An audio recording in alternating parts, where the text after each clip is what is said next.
gals, and everybody here from Drake Wing Gaming, a 70 Mount Twitter the Gaming Dragon. Today I'm coming back at you with another Let's Play episode of Sparks, A Tale of Ink.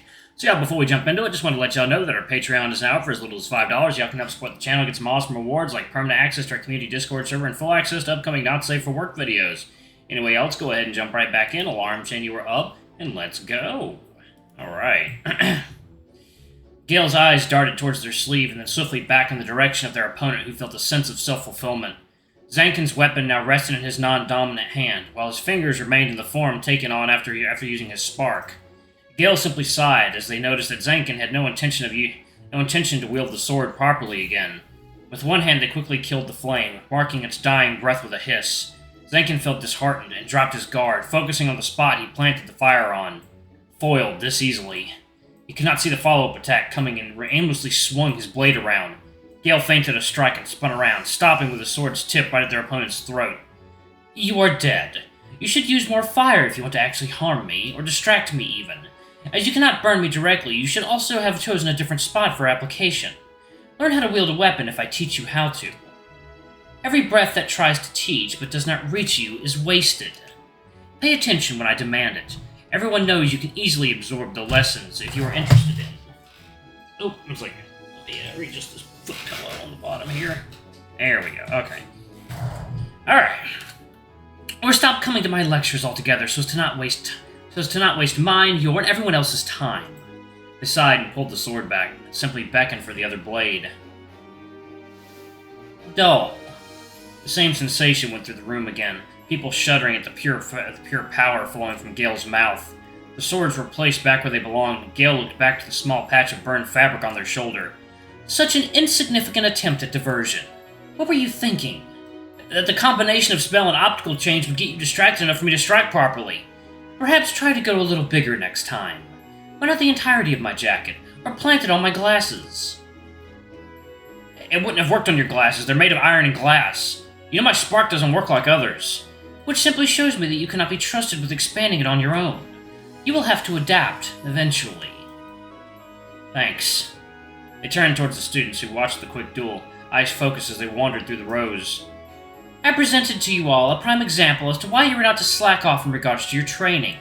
First and foremost, you should learn basic stances for any of the commonly used weapons and how they are utilized during combat. Not like practicing against normal weapons will give you any advantage against creatures that act on instinct. Once the rainy season stops, we can practice outside where everyone will have ample room. Take my teachings to heart, and you will surely not find yourself in a situation like our dear Zhangken here. You can be sure I do not plan to find myself in this sort of situation again anytime soon, thank you very much. With this, you are dismissed. Read up on what we went through, and try to think of any way to apply your own magical abilities towards weaponized combat. So, water time.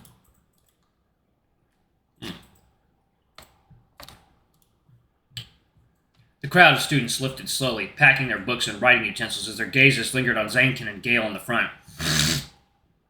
Some filled with pity, others with curiosity, yet more with valor to do better. Gale gave Zhangken a pat on the shoulder, a rare sign of affection from the usually cold professor. The arm was muscular in a practical way, slightly thicker arms than an average person would have, fur hiding the exactly trained muscles. In comparison, Zhangken's own muscles were barely maintained and simulated at best, leftovers from his days at home where he was asked to carry material of any kind for townsfolk and merchants alike. Was this really necessary? I just can't grasp any of those techniques and stances described in the book you recommended me. Gale shook their head and sighed heavily as they scraped together a number of documents and cleaned up the blackboard. When they stood in front of Zhangken with crossed arms once again, their eyes analyzed him from the uppermost tuft of hair to his nose. You are in terrible shape. Even I could see that. This was simply an important lesson for the class, and for you to take better care of yourself. I do take care of myself, otherwise I wouldn't be here standing, breathing. Zhangken, you are shaking, likely due to malnutrition if I were to make a guess. Additionally, you stink. Horribly. I stink? Of what? Smoke, writing ink, paper. I wouldn't call that an unpleasant smell exactly, Gale sighed in response. Your clothes and fur are dusty. You are not taking care of yourself, and this worries me. What have you been doing? Of course you were reading. Your obsession with the Sovereign, despite your lack of faith, is frankly disturbing. Why not simply accept him as the ruler of the now? Because I just can't concentrate on anything else, Gale. Ever since I was young, I knew there was something wrong with the stories we've been told. Something wrong with the God of our world? Are you listening to yourself? What is there to be wrong with divine will? Everything we know of the world could be wrong. We are living in times without war. We have been for 200 years, for 2,000 years. And you have the gall to say this is wrong? Peace? It's not what I... Why are you hesitating, then? Do you desire for the fires of conflict to burn the world to the ground once again? Because you believe the stories are not accurate. I don't want war, Gale. I simply want the truth. So what do you do once you uncover it? Perhaps even if it's a lie, there is a reason the truth is shrouded. For the better. Heavy sigh left Gale as they pinched their snout. I was worried about you. I am worried about you. You've been absent from too many lessons recently, and I have not seen you in the dining hall either. As I said, I was busy researching. You need to understand that no matter how your ambition, they will not do you any good if you are in your grave. You were only 30 years old. Your entire life is still ahead of you. No need to rush. I know. Fine, then. You seem to understand, and you even made an effort to fight back during the lesson. I will see what help I can offer you. Upon hearing these words, Zhangken's mood brightened. A glimmer returned to his eye. Water time.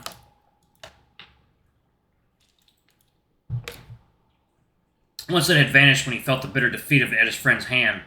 I discovered this in one of the books I've been reading. It's obviously a ripped-out page, but there's something written on the side. To me, it seems like some strange code that I cannot decipher at all. Perhaps you have heard of an enum before? After Zhangken took out the piece of paper and waved it towards the professor, Gale held it in their own hands and narrowed their eyes. And you are sure you did not accidentally rip this out yourself? You claim it to be a note of sorts, not belonging to the original book. Yes, look. Zhangken turned the corner around and pointed excitedly at the writing on the other side. Despite being almost closed already, Gale squinted their eyes even further, discolored pupils trying to scrutinize the contents of the paper as much as they could. I'm going to be fully honest with you. I do not see the difference. What do you see that I do not? The text is clearly rescribed. You can see that there are no lines or anything that would indicate that a feather or stylus had drawn them. But prescribes perfectly replicate the original. How can you be so sure? Just feel over this side, then on the other. Clearly there's a relief here from putting an object down, like a quill or stylus. But the other side here, simply slammed onto the paper, just like the rescribes do it. It is quite the attention you are spending to minuscule details like this. Discerning if something has been handwritten or not was one of the Calem's very first lessons. It's rather easy once you understand the concept.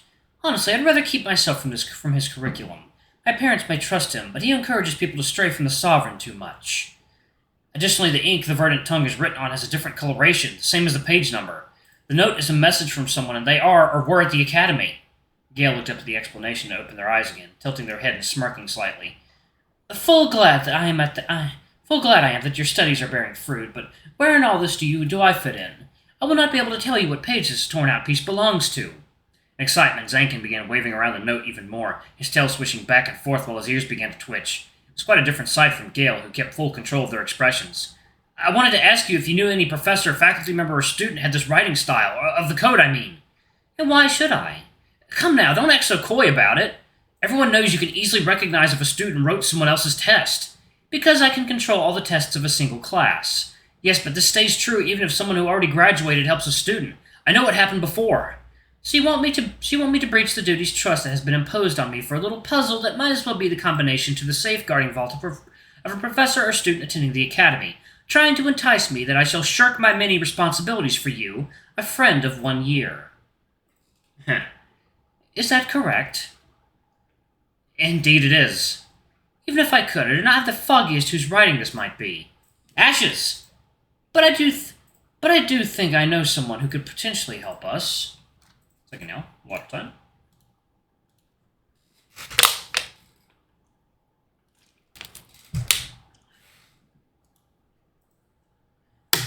The lead librarian is on shift tonight, and his spark might be of use. The head librarian? Which one is that again, the sheep? I doubt you have seen him at all. He usually works when the fewest people occupy the library space. So how will his spark help us? Please, just wait and see. I assume you have shelves of books turning to food for the dust mites that might as well pay for occupying your room. You should hand some of them in as well, just as I have a volume that needs to be returned. So we meet at the library on the second moonrise today? I'm glad you know my preferred times by now. Additionally, please, Zhangken. Yes? Take a bath and wash your clothes, or at least wear a new change and apply some perfume, I implore you. Huh? Professor Kalin might have a soft spot for you, but that does not excuse you being a nuisance to everyone's noses. I'm not a nuisance. Yes, you are. A massive one. To the general peace of everyone. Hey! No, I shall not argue over this. We will see each other at the library. Do not be late. And do not stink. Confused and agitated, Zhangken took his things and slowly ascended the wooden stairs of the lecture hall, his ears catching a sigh from below. He wanted to avoid a bath, so at least he would put on another set of clothes and change his bandage as well. When Zhangken looked back to see his friend's face, a smile quickly faded as their gazes met, and Zhangken himself felt a tug on the corners of his mouth as his tail swished from side to side in excitement. That's a pretty library, damn. Gale was already waiting for Zhangken as he entered the massive library located in the academy. The smell of paper, smoke, and flame was not all too different from that of his own room, but as the windows in the library were hidden to let as little natural light in as possible, the smell could build up in other ways instead. For a few moments, Zhangken stared at the massive statue of Brayon Twistwood, the Academy's founder, and turned up his nose. Just because he was credited as the first teacher of the Spark, it didn't mean he had to be revered as a god in here. It was ridiculous to have portraits, insignias, and statues of him at every corner, with every doorknob looking like an antler as well. In only a year, Zhangken had gotten more than tired of his signs everywhere. How could anyone in their right mind work at this place? He carried a few books that had been waiting to be returned to the library and saw his friend brought some as well. His paws moved slowly about on the carpet. Zhangken stepped slowly down as once again he was overwhelmed by the amount of knowledge collected in these halls. He approached the wooden table that Gale had seated themselves at with an unsteady step. Located next to them stood a rather respectable stack of papers, of which one had been placed in front of them, who was staring at it, quill in hand, shaking their head in frustration. Zhangken himself tried to steal a glance and winced as he saw the neat handwriting. With the exact knowledge of who it belonged to, he felt his fur bristle slightly and he averted his eye. He took a slight turn and sat down next to Gale, looking at the book before them instead of the paperwork. Second, y'all, it is alter time.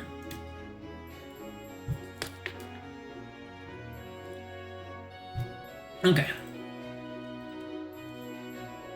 Sorry, Mother assigned me to a new case that has been getting worse lately. A case? Since when do you have to play the role of a lawman person? Banditry at the marketplace. Someone has been stealing produce and currency. All matters that happen in and around the academy are to be solved by staff. Aren't your parents appointing someone with actual expertise for this? I feel like between research and whatever surrounds your work as a professor, you shouldn't be tasked with this. The issue lies therein we lack professional personnel for filing the necessary paperwork for damage, reimbursement, and countermeasures. So I do it. Zhangken wanted to prod the injustice further, but he already felt like Gale was putting up defenses, so he tried to steer the topic away. What about the book? I think I've seen it before. I could have sworn Kalin read it once and recommended it to me. The book showed a lush green meadow, with an even brighter green moon in the sky. Two blurry figures were on their way to a building in the distance. A title read Mementos, Twixt the Grasp of Truthful Moons, a romantic anthology. I thought with everything going on in your life, you'd be averse to reading stories like this. Self-indulgent romance novels? How come? I am studying them. Surely an answer Zhangken didn't expect. Excuse me? I study the expression of romance. Romance is being preached by the Ascendants as something everyone should strive for. After all, it was the love for his deceased partner that made the king change the world. Alright, y'all. I'm going to go ahead and pause it right there. Thank you all so much for watching. Don't forget to like, comment, subscribe, ring that notification bell, and check out our Patreon if you can. It always helps. Before I head off, I'm going to go ahead and give a quick shout out to our bronze tier patrons. Thank you all so much for all you donate to the channel. We greatly appreciate it. Thank you to our silver tier patron, Cage Silvermoon. Thank you for going a bit above and beyond. We greatly appreciate the extra that you donate to the channel every month. And for our gold tier patron, Amr, thank you so much for subscribing to the ultimate tier of our channel. We hope you enjoy your new icon. And if y'all want to be on the end credits, it's as little as $5. Anyway, y'all, I love you all, and I'll see y'all in the next video. Bye-bye!